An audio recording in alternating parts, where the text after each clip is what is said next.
د متلونو کیسې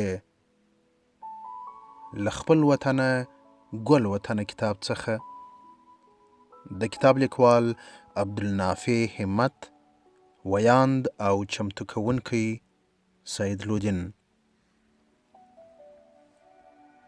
متل دی وایي ناوې چې سپره وه لا کږه وه.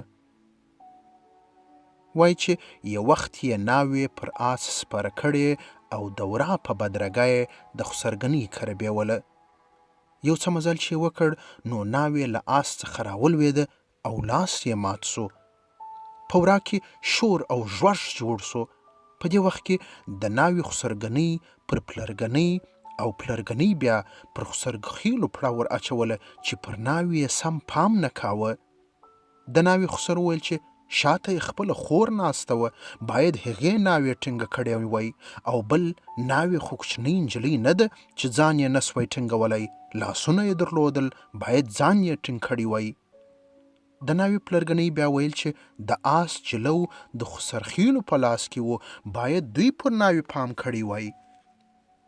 په دې وخت کې یوه سپین ږیري وویل چې تاسې ټول بې ځایه خبرې کوئ.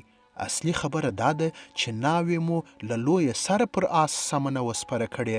زما ټوله لار ورته پام و، تاسې ته مې هم وویل، خو تاسې زما خبره نه منله. ناوې چې سپره وه لا کږه وه. یادونه: دا متل په کندهار او جنوبي پښتونخوا کې ډیر ویل کیږي.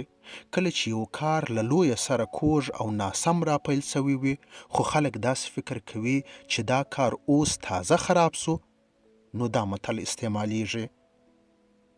د کتاب لیکوال وایي چې دا کیسه مې په 1372 شمسي کال له ارواښاد عبدالستار خان څخه اورېدلې ده. نوموړی د کندهار ولایت ډنډ ولسوالۍ د کوبي د کلي اوسېدونکی و. څه ښه یې ویلي دي، ناوې چې سپره وه لا کږه وه.